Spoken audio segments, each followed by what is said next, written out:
Assalamualaikum warahmatullahi wabarakatuh. Sahabatku, sedulurku sekalian, dimanapun Anda berada.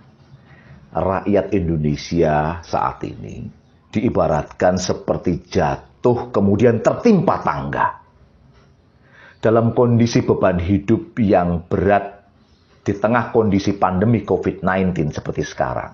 Malah kemudian mereka ditimpa tangga semakin berat karena rezim negeri ini malah meneruskan pembahasan RUU Omnibus Law Ciptaker. Di mana RUU ini disinyalir kuat berpotensi akan memperparah penderitaan rakyat dan menambah kesengsaraan rakyat. Paling tidak ada dua hal alasan kenapa ini menyengsarakan dan menambah penderitaan rakyat.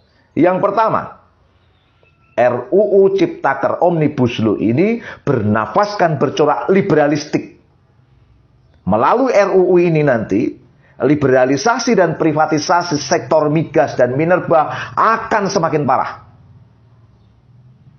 Impor pangan pun akan dibuka lebar. AMDAL dan izin lingkungan direduksi demi apa? Demi membuka keran investasi. Madrasah dan pesantren pun terancam. Kemudian nelayan-nelayan kecil pun terganggu. Sementara izin untuk kapal-kapal asing menangkap ikan di zona ekonomi eksklusif Indonesia malah akan dibuka. Kita tahu semua hak-hak buruh kemudian dipangkas melalui RUU ini. Laju alih fungsi lahan pertanian pun akan semakin diperbesar. Dan yang aneh lagi, hak guna usaha itu bisa diberikan sampai 90 tahun. Padahal menurut Undang-Undang Agraria sebelumnya itu paling hanya 25 sampai 35 tahun. Dan di masa penjajahan kolonialisme Belanda pun itu maksimal cuma 75 tahun. Ini HGU dikasih 90 tahun. Lebih parah dari penjajahan di zaman Belanda. Yang kedua, RUU Ciptaker ini bercorak sentralistik oligarkis yang akan berpotensi mengarah pada otoritarianisme. Melalui RUU ini, nanti semua izin-izin akan ditarik kepada pemerintah pusat dan yang berwenang sangat tinggi pada pemerintah pusat adalah presiden. Dan di pasal 170 sangat jelas sekali, pemerintah pusat itu berwenang untuk kemudian mengubah ketentuan dalam undang-undang ini melalui peraturan pemerintah hanya sekedar berkonsultasi dengan pimpinan DPR. Luar biasa. Melalui peraturan pemerintah bisa ngubah undang-undang. Kacau lah ini kira-kira. Jadi Omnibus Law RUU Ciptaker ini berpotensi kuat membangun kekuasaan yang sentralistik. Akibat besarnya apa? Kewenangan di pemerintah pusat akan sangat besar. Wabil khusus presiden berarti. Ada potensi timbulnya kroni-kroni baru di sekitar lingkaran presiden. Dan ini sangat mungkin. Kenapa? Karena sistem politik di negeri ini adalah oligarki. Untuk memenangi kontestasi politik, ada pemegang modal yang mendanai itu adalah para oligarki. Nah, para oligarki ini akhirnya enak dia. Dia tinggal mempengaruhi pusat, maka beres semua sampai ke daerah. Dan dia bisa melakukan represif untuk menyelesaikan masalah ini, yang melanggar bakal kena sanksi. Akhirnya apa?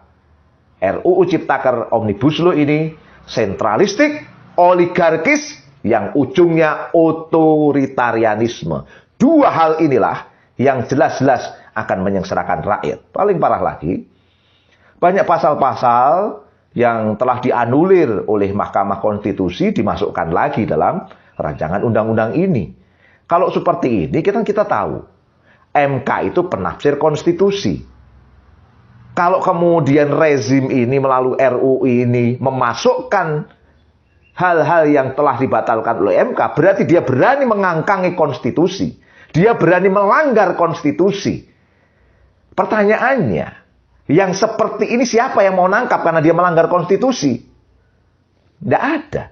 Karena toh DPR juga menyepakati itu. Sehingga ada beberapa orang mensinyalir kuat, menduga kuat bahwa ada persekongkolan jahat antara legislatif dengan eksekutif untuk apa? Untuk melanggar konstitusi. Mereka lah yang sebenarnya menghancurkan negeri ini. Protes masif dari rakyat terdampak, dari buruh, dari nelayan, dari petani, tidak dianggap sama sekali. Rezim ini ndablek, kepentingan rakyat diabaikan. Malah mereka menyewa buzzer untuk kemudian mempengaruhi opini publik dengan biaya miliaran rupiah. Kalangan elit sudah terpisah rasa dengan rakyatnya. Amanat penderitaan rakyat sudah tak bisa dirasa oleh rezim negeri ini. Inilah yang sebenarnya merusak rakyat. Inilah yang sebenarnya merusak bangsa. Inilah yang menghancurkan bangsa sebenarnya. Tapi apa kemudian? Di tengah ramai protes terhadap Omnibus Law, malah kemudian ide khilafah dikriminalisasi. Para pejuangnya dilaporkan dan kemudian dikriminalisasi. Ini kan seperti Pak Ogah naik ojek. Nggak nyambung, Jack. Masalahnya di mana? Solusinya apa? Masalahnya jelas adalah memecah belah, adalah rancangan undang-undang, termasuk kebijakan-kebijakan yang kapitalistik, liberalistik. Inilah yang merusak negeri ini. Yang dikriminalisasi malah kemudian ide khilafah dan para pejuangnya. Ini kan aneh, sungguh sangat aneh. Coba, yang teriak-teriak kemarin anti HTI, anti khilafah, mempersekusi pejuangnya, yang teriak-teriak kemudian sangat tidak beradab di hadapan kiai di Pasuruan, yang melaporkan dan mengkriminalisasi Ustadz Ismail Yusanto. Apa yang mereka lakukan? Mereka diam 1000 bahasa terhadap Omnibus Law ini yang jelas-jelas merusak. Diduga kuat, sekali lagi diduga kuat. Mereka hanyalah pion dari agenda politik besar kapitalisme liberal yang oligark ini. Kita tahu khilafah itu ajaran Islam. Sehingga kalau mereka mengkriminalisasi khilafah, berarti mereka mengkriminalisasi Islam. Na'udzubillahi min dzalik. Kita nggak perlu jauh-jauh ngomongin khilafah itu ajaran Islam. Dalam buku fikih Madrasah Aliyah kelas 12, berdasarkan kurikulum 2013, ini disebutkan dengan jelas. Saya bacakan. Menurut istilah khilafah itu berarti pemerintahan yang diatur berdasarkan syariah Islam. Khilafah itu bersifat umum, meliputi kepemimpinan yang mengurusi bidang keagamaan dan kenegaraan sebagai pengganti Rasulullah Shallallahu Alaihi Wasallam. Khilafah disebut juga sebagai imamah dan imarah. Pemegang kekuasaan khilafah disebut khalifah, pemegang kekuasaan imamah disebut imam, dan pemegang kekuasaan imarah disebut amir. Ya. Kemudian di buku itu juga sangat jelas disebutkan, bagi kaum Sunni seperti pendapat Al-Mawardi, ya saya pikir ini di kitab Ahkamus Sultaniyah ya. Kemudian Abdul Qadir Audah, bahwa khilafah dan imamah secara umum memiliki arti yang sama. Apa itu? Sistem kepemimpinan Islam untuk menggantikan tugas-tugas Rasulullah Shallallahu Alaihi Wasallam dalam menjaga agama serta mengatur urusan dunia umat Islam. Nah, di dalam buku itu juga ditegaskan, berdasarkan pendapat yang diikuti mayoritas umat Islam, muktabar, hukum mendirikan khilafah itu adalah fardu kifayah. Clear, jelas sekali kalau dari sini. Jelas, buku fikih Madrasah Aliyah kelas 12 ini lurus sesuai dengan pendapat 4 mazhab yang besar. Seperti yang disampaikan oleh Syekh Abdurrahman Al-Jaziri. Beliau menyebutkan bahwa imam mazhab yang 4, yaitu Imam Abu Hanifah, Imam Malik, Imam Syafi'i, Imam Ahmad, sepakat akan wajibnya khilafah. Karena itu mestinya nggak ada perdebatan wajib dan tidak. Karena wajibnya tegak khilafah itu sudah maklumun minaddin bidorurah. Sudah sangat jelas, nggak perlu ada perdebatan. Oleh karena itu, kalau hari-hari ini ada orang-orang yang sangat benci pada khilafah, kemudian mengkriminalisasi khilafah, kemudian mengkriminalisasi pejuang-pejuang Islam, diduga kuat merekalah agen-agen dari kapitalisme liberal, merekalah yang ingin merusak negeri ini. Oleh karena itu, orang-orang seperti ini nggak perlu ditakutkan. Kenapa? Karena mereka ibarat laba-laba yang sedang membuat rumah. Laba-laba itu lemah karena laba-labanya itu. Antar mereka itu sebenarnya saling serang.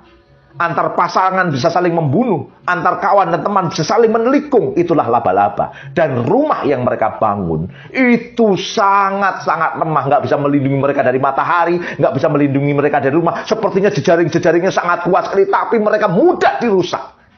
Itulah laba-laba yang sedang membangun rumah. Insya Allah, Allah bersama para pejuang Islam, Allah bersama para pejuang khilafah, terus maju. Dan saya menghimbau kepada kaum muslimin semuanya, lawan hal ini. Kriminalisasi ini jelas bagian dari hal yang buruk, mengkriminalisasi ajaran Islam. Mengkriminalisasi khilafah dan pejuangnya berarti mengkriminalisasi ajaran Islam. Terus bersabar, terus bertahan, dan terus bergerak. Allahu Akbar. Saya Agung Wisnuwardana. Assalamualaikum warahmatullahi wabarakatuh.